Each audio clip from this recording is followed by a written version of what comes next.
संस्था है।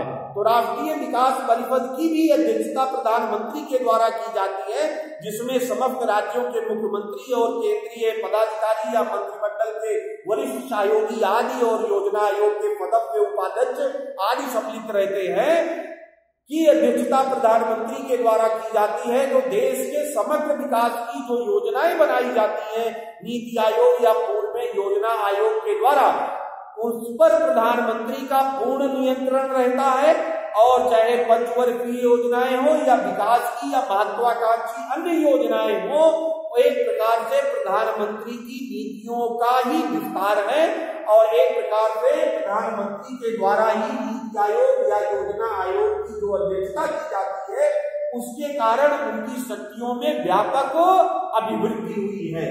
फिर इसके पश्चात हम कह सकते हैं प्रधानमंत्री एवं वैदेशिक संबंधों का संचालन, वैदेशिक संबंधों या कह लीजिए का संचालन, विदेश नीति का संचालन। जाहिर सी बात है प्रधानमंत्री केवल देश के ही नेता नहीं है, वरन वो अंतरराष्ट्रीय स्तर पर पूरे राष्ट्र का प्रतिनिधित्व करते हैं। और एक राष्ट्राध्यक्ष के रूप में यद्यपि भारतीय संविधान में राष्ट्रपति महोदय को स्थान दिया गया है, लेकिन उनके नाम से पूरे विश्व में भारत के वैदेशिक संबंधों का संचालन व्यवहार में या यथार्थ में प्रधानमंत्री के द्वारा ही किया जाता है। और प्रधानमंत्री के द्वारा ही वैदेशिक नीतियों या विदेश नीति का संचालन किया जाता है, उसकी ड्राफ्टिंग की जाती है, उसकी पॉलिसी तैयार की जाती है। पंडित जवाहरलाल नेहरू भी विदेश संबंधों को बड़ा महत्व देते थे और एक तरह से कहा जा सकता था कि विदेश संबंधों के संचालन में पंडित जवाहरलाल नेहरू, श्रीमती इंदिरा गांधी, अटल बिहारी वाजपेयी और वर्तमान प्रधानमंत्री के बारे में भी कहा जा सकता है कि इन प्रधानमंत्रियों ने विदेश संबंधों के संचालन में महत्वपूर्ण भूमिका या केंद्रीय भूमिका का निर्वहन किया है। और इनके जो विदेश मंत्री हुआ करते थे, एक प्रकार से उनकी भूमिका द्वितीय के रूप में या सहयोगी के रूप में रहती रही है। तो प्रधानमंत्री की भूमिका या उनके अधिकार और कर्तव्य का एक प्रमुख स्रोत है कि वो राष्ट्रीय ही नहीं वरन अंतरराष्ट्रीय स्तर पर राष्ट्र के प्रतीक माने जाते हैं और उनके द्वारा राष्ट्रपति के नाम से संधियों समझौतों का को किया जाता है या संधियों समझौतों के गुप्त समझौते किए जाते हैं। कई बार तो प्रधानमंत्री के द्वारा किसी विदेशी संबंधों के निर्वहन में गुप्त समझौते किए जाते हैं, बाद में उन्हें संसद के पटल पर रखा जाता है या कैबिनेट के सदस्यों को बाद में बताया जाता है। तो कहा जा सकता है कि प्रधानमंत्री एवं वैदेशिक संबंधों का संचालन उनके द्वारा जो किया जाता है, उनकी शक्ति का एक प्रमुख आधार है। इसके अलावा कहा जा सकता है कि प्रधानमंत्री की शक्तियों का जो प्रमुख आधार है वो है लोकसभा या निम्न सदन। लोकसभा का नेता कौन होता है? प्रधानमंत्री। लोकसभा के बहुमत दल के वो नेता होते हैं और यही कारण है कि उनके द्वारा व्यापक शक्तियों का उपयोग किया जाता है।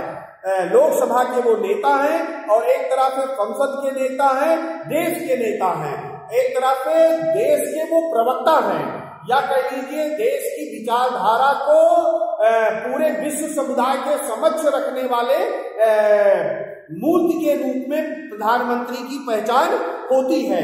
तो कहा जा सकता है कि वे केवल लोकसभा के नेता हैं वरन सदन के नेता या संसद के नेता हैं और इसके अलावा सबसे बढ़कर के देश के नेता हैं। जाहिर सी बात है कि जब प्रधानमंत्री पद पर जो व्यक्ति कार्य करता है, किसी भी अन्य नेता के द्वारा उनको उस समय तक जब तक वो उस पद पर कार्यरत है चुनौती नहीं दी जा सकती है। तो कहा जा सकता है प्रधानमंत्री के अधिकार एवं उत्तरदायित्व लोकसभा का नेता, सदन का नेता या संसद का नेता, देश का नेता प्रधानमंत्री होते हैं। तो ये उनके अधिकारों का और उत्तरदायित्वों के निर्वहन का जाहिर सी बात है कि उल्लेख करता है और उनकी भूमिका और उनकी महत्ता स्वाभाविक रूप से क्या होती है? बढ़ जाती है। इसके अलावा कहा जा सकता है प्रधानमंत्री कि अनुग्रह शक्तियां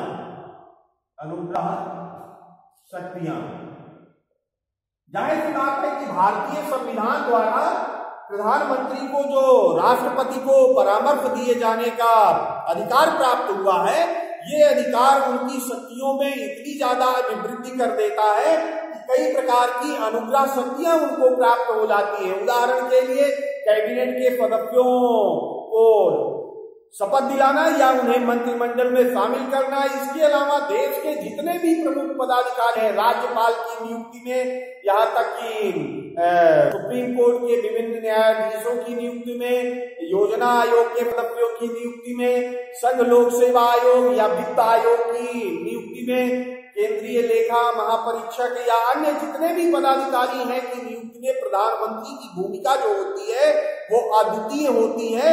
और जो समिति बनती है नियुक्ति के संदर्भ में, प्रधानमंत्री के द्वारा उनकी अध्यक्षता की जाती है, तो उनका निर्णय या उनका विचार सबसे अधिक महत्वपूर्ण होता है। इसलिए प्रधानमंत्री की अनुग्रह शक्तियां जो होती हैं ये उनके कार्य को विस्तारित स्वरूप प्रदान कर देती हैं या उनमें अभिवृद्धि कर देती हैं। और एक तरह से हम कह सकते हैं कि प्रधानमंत्री की शक्तियों का जो सबसे प्रमुख स्रोत है वर्तमान समय में वो आम निर्वाचन किसके रूप में परिवर्तित हो गया है? प्रधानमंत्री के रूप में प्रधानमंत्री का निर्वाचन हो गया है।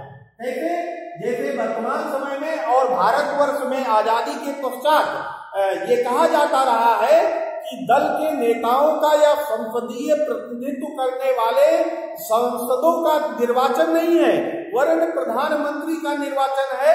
जो दल होते हैं भारतवर्ष में राजनीतिक दल, उनके द्वारा आम निर्वाचन के पूर्व प्रधानमंत्री के पद का उल्लेख कर दिया जाता है। और वर्तमान समय में कहा जा सकता है कुछ भारतीय जो संसदीय लोकतंत्र है वो अध्यक्षात्मक प्रणाली के नजदीक जा रहा है कि जिसको हम इस रूप में आज के समय देख रहे हैं कि आम निर्वाचन एक तरह से प्रधानमंत्री के निर्वाचन के रूप में परिवर्तित होता जा रहा है। जैसे पहले कहा जा रहा था इंदिरा लाओ देश बचाओ, अर्थात किसके नाम पर चुनाव लड़ा गया? श्रीमती इंदिरा गांधी के नाम पर चुनाव लड़ा गया।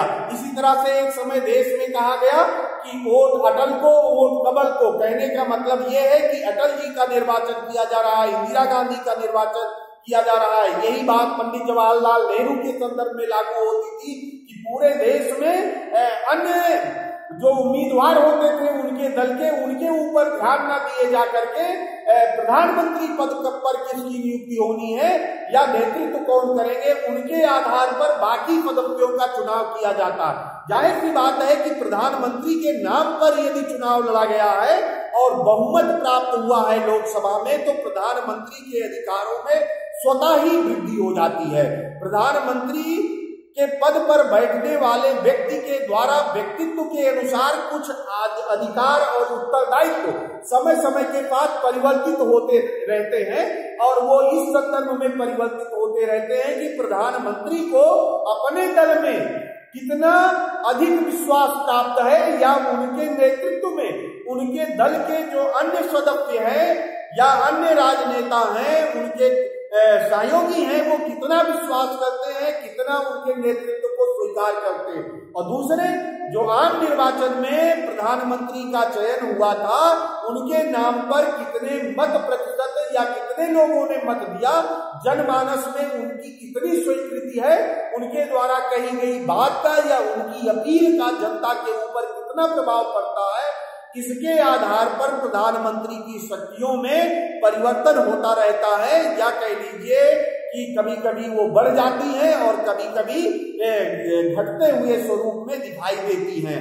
तो एक प्रकार से हम सब लोगों ने आज भारत के प्रधानमंत्री के बारे में अध्ययन करते हुए ये सीखा या हमने ये अनुभव प्राप्त किया, ज्ञान प्राप्त किया कि प्रधानमंत्री की स्थिति बहुत कुछ उनके दल में नेतृत्व के ऊपर निर्भर करती है। दूसरे लोकसभा में उनका कितना बहुमत है, आम निर्वाचन किसके नाम से लड़ा गया था, इसके आधार पर प्रधानमंत्री के अधिकार एवं उत्तरदायित्व समय समय पर बदलते रहते हैं। यद्यपि भारतीय प्रधानमंत्री को संविधान के द्वारा जो अधिकार प्राप्त है राष्ट्रपति को परामर्श दिए जाने का और मंत्रिमंडल की अध्यक्षता करने का, वो उनकी शक्तियों का प्रमुख स्रोत है।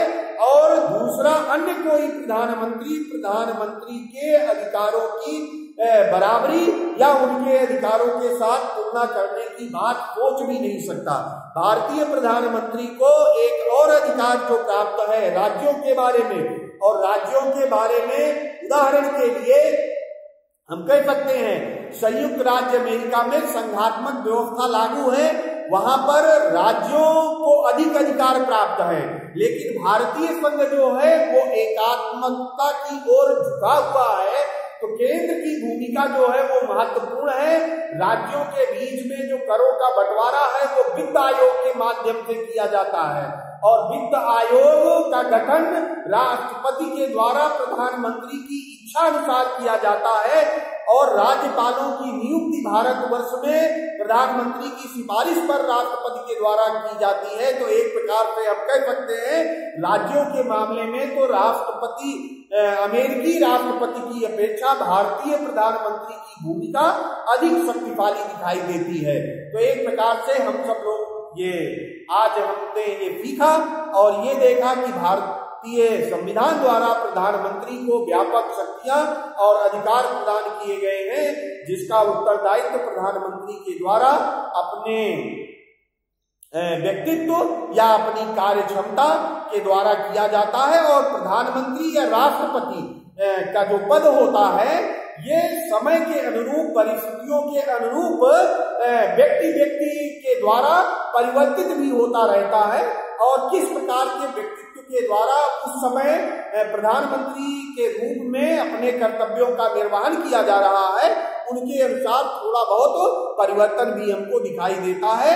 लेकिन एक बात सत्य है और बिल्कुल तथ्यपरक ढंग से कही जा सकती है कि संसदीय लोकतंत्र स्थापित होने के कारण और संविधान में प्रधानमंत्री की शक्तियों का उल्लेख किए जाने के कारण संसदीय लोकतंत्र और भारतवर्ष का वो राष्ट्रीय नेतृत्व करता है, सरकार के प्रवक्ता है, राष्ट्रीय नेता है, और इस प्रकार से प्रधानमंत्री की समकक्षता हमारे देश में कोई दूसरा अन्य पदाधिकारी नहीं कर सकता। आगे भी इसी प्रकार हम सब लोग अध्ययन करते रहेंगे। धन्यवाद।